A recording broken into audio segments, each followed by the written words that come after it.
Hi, my name is Sakanja. I am a professional pianist and piano teacher. In this video, I'm going to talk about arpeggios. I have to say, when it comes to develop students' piano technique, arpeggios are widely considered one of the most effective and essential skills to learn. You must be wondering why. Number one, arpeggio train the fingers to move specific pattern that is commonly used in classical music. You must know one of the famous Ocean Etude by Frédéric Chopin, which is also written in arpeggio scales.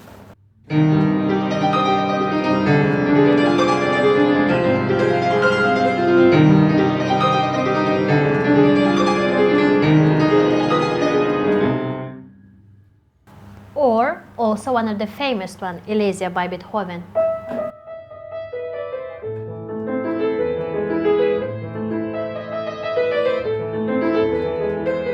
So what I want to say, you will be faced with arpeggios many times in the classical piano pieces. Number two, arpeggio teach students to play in legato. Because the moment you play arpeggios, you need to play smooth and connect previous note to the next note. Number three, helps to enhance finger strength, dexterity, wrist and elbow control, and of course, hand coordination. And the last, number four, arpeggio are unique among other scales because it can be played in three distinct ways.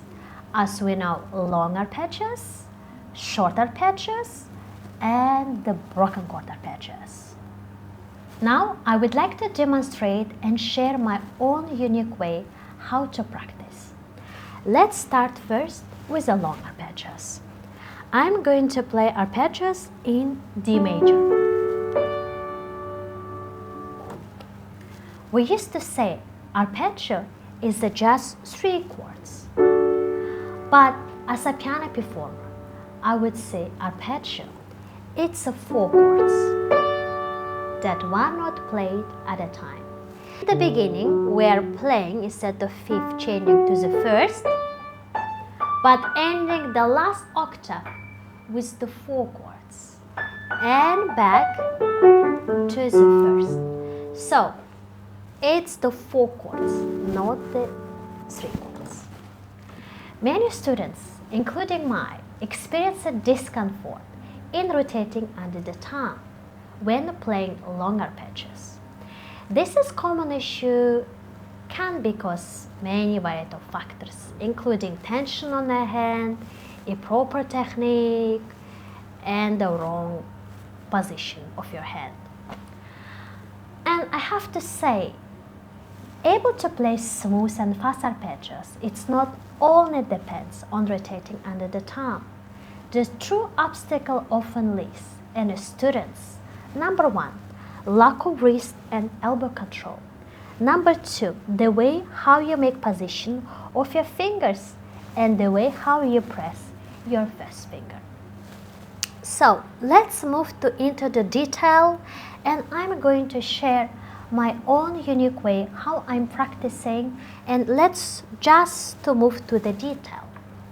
So the first thing, if you look to my fingers, our fingers are naturally different size, which makes uncomfortable to play where all keys are same size and flat. And our fingers, it's different size. So now I want you to take a ball shape. You can take orange or apples from your fridge. Take this ball and put on the keyboard. And take your hand and put over the ball. Freeze this position and look, when I curled my fingers, what has happened? My fingers almost becomes the same size. So I'm going to freeze position inside my palm. I have to feel like circle. So my second and the third finger is the same size. So I solve my problem with my second and the third fingers. So now I want you to pay attention to your first finger. Why? Because the moment when you press the first finger, which is many students used to play straight this way, you break in the position of your second and the third finger. So let's look. What is happening? You pressing the first finger straight and you breaking the position. So your first finger need to adjust into your second and the third finger. Make your first finger straight, this way, straight. So, straight, this way, straight. Just focus on your second and the third and the first finger, straight. Then opening up, wrist position, and keep it. So, do you feel that it's comfortable? Almost my second and the third, first finger standing, and my first finger, it's straight. Look at my first finger, it's straight. Now let's move to your wrist and elbow. Our wrist plays an important role in long arpeggios, as it's responsible for flexible movement and transitioning from one octave to the next octave. The moment you are practicing, make sure that you are turning your wrist to the right. Turn to the right. To make it easy to understand, the moment you press your third finger, make sure that you are turning your wrist to the right. Then make your first finger straight, keep same position, turn, turn. That makes very easy. So, how about elbow? Elbow in charge pushes your wrist forward, giving it more freedom. There is a connection between wrist and elbow, but ensure that your shoulders are down and relaxed, not close to your ears. When it's close to the ear, it means you have some pressure and tensions. Basically, your elbow should be slightly turned, and your hand from your shoulders need to remind the alphabet V. From my shoulder to my elbow, elbow to my wrist. So, your elbow, it's pushed forward, and your wrist also turn. Turn, turn. So now I want you to look from my wrist to the elbow. Look, what is happening? Turning, turning. So let's try. First standing finger, turn, straight, turn, straight, turn, straight, turn. Going down, going down, going down. So let's talk about feelings and movement. The feelings of movement are crucial when you are playing long arpeggios in fast tempo. As a performer, arpeggios is essential grasp that they involve both ascending and the descending patterns. When you ascend, your elbow pushes your hand upward, and when you descend, your wrist slightly turn to the down. Let's add tempo. Wrist, slightly faster. Wrist down. Again, one more time. But remember that you have to stand on your first finger, make it straight. Second, third finger, equal position. The moment when you press the third finger, you have to turn your wrist. 1, 2, 3, go. Keep your shoulders down and relax.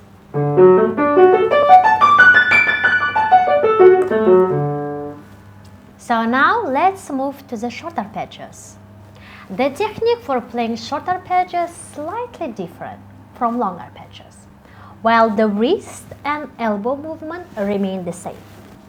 Only the fingers' position are a bit different. In the short arpeggios, the second and the fifth fingers plays a crucial role.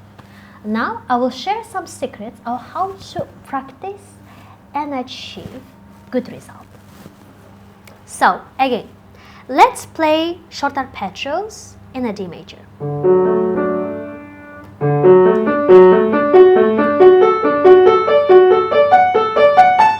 The moment when I play short arpeggios, it gives me feelings like I'm trying to play long arpeggios. It push me down. Then again, it's push my hand down. So here I would divide one position into the two positions. So remember, in the long arpeggios, I said that arpeggio consists of the 4 chords, not the 3 chords. Because in the broken chord, it's showing 4 chords. So let's again move to the short arpeggios. First position, D. The first finger we have to divide separate from the second and the third, the fifth.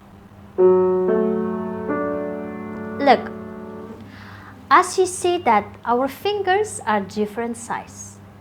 Second and the third finger, when we curl, becomes equal position. But the fifth and the first finger, never.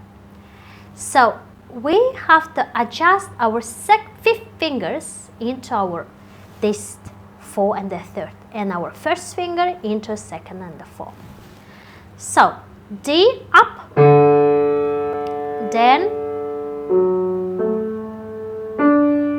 second, third, and fifth finger, turn your elbow. Then again straight, pressing it. Second, third, 5. So what I mean, let's draw it. Color. Oops. So I'm going to draw with the red color. This is D, one position. Different position I will draw with the blue color, FA. So this is the 1.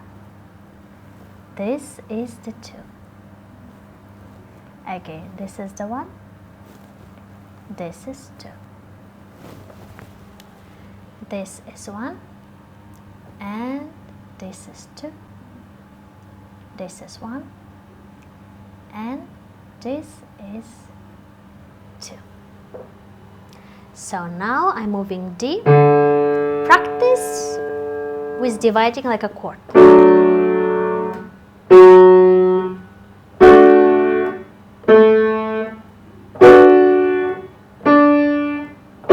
Again.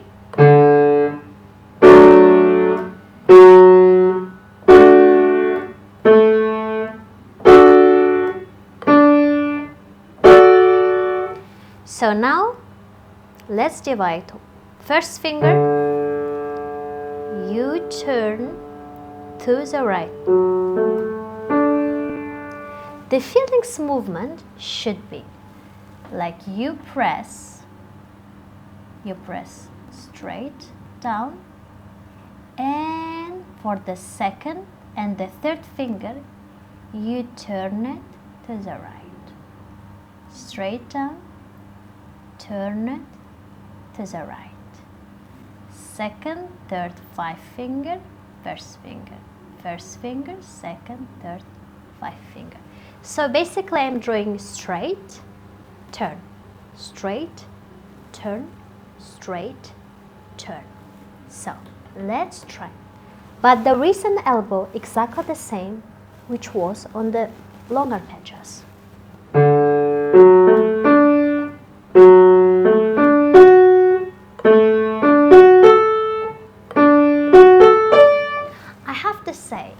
This is the same technique when I played Moonlight Sonata by Beethoven, the third movement.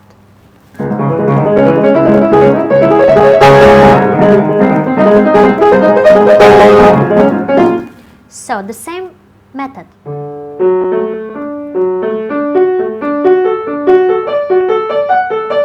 So now let's try practice in a slower tempo. Straight, turn, straight, turn, straight, like swing only to one side. Straight, turn, straight, turn, straight, turn, straight, turn. So now let's try in fast tempo.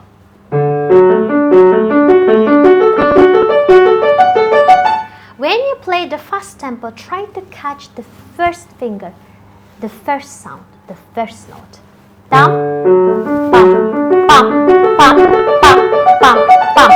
So you're hearing D, turn. You're hearing and turning, hearing, turning, hearing, turning, hearing, turning. Straight, straight, turn. So now we are going to descending. Basically, when we go up, we make straight the first finger. But here is the same technique, so we're drawing opposite side to the left side. But we're pushing the fifth finger straight, drawing straight, drawing down, straight, going down, straight, going down, straight, going down.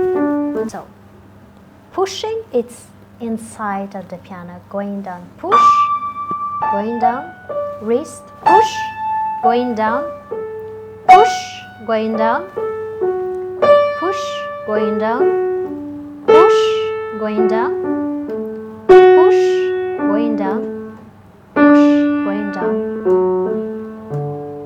So now, let's try to place from ascending to descending. Push, going down.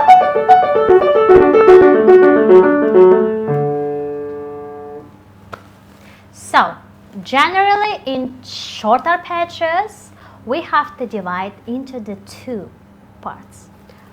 First finger, it's one position. Second, third, five is the second position. When we're going down, fifth finger, first position.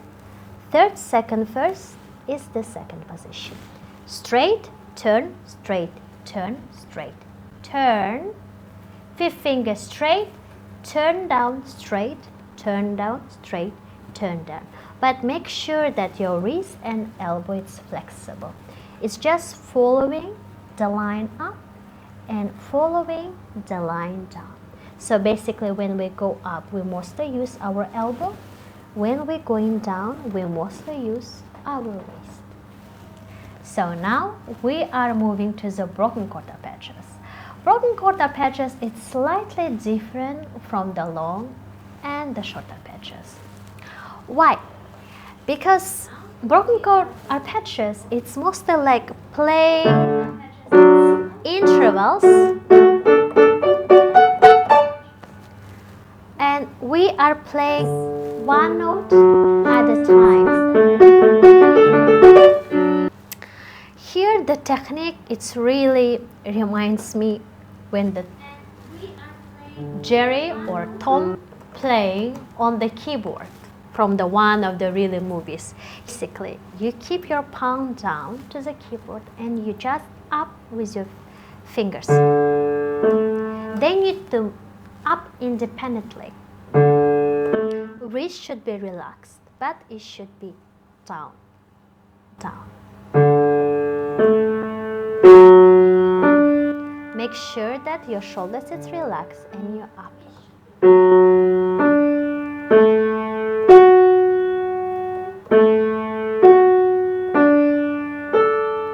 The moment when you're playing fast, you have to make sure that you are listening these notes.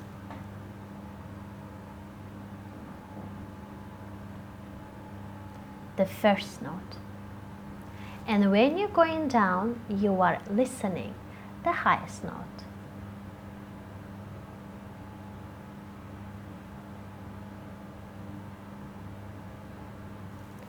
So this is down and this is up. So let's try. Basically, you are making also the accent. So the moment when you play, your position should be slightly turned to the left side.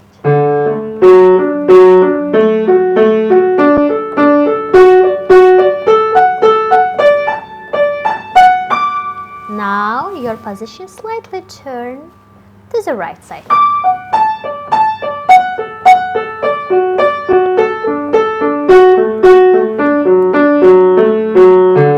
So basically your hand position should be almost flat. Here if you make the circle one, it's not really comfortable. You cannot control your weight. When you mostly play some intervals, you have to make your palm much closer to the keyboard. This way you will be much control each individual notes. So let's try to play up.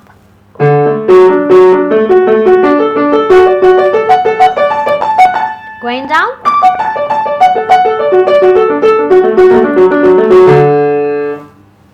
So just now I shared with you long arpeggios, short arpeggios and the broken chord arpeggios, the way how I'm practicing and practicing with my students. Arpeggios are highly beneficial skills, particularly for improving piano technique. Practicing arpeggios helps develop control over wrist, elbow, fingers positions. By playing arpeggios can enhance your overall performing skills. I sincerely hope that the techniques I have shared with you prove to helpful and give some result for you. If you enjoyed the content, please consider subscribe to my channel and leave just some valuable comments. See you on the next video.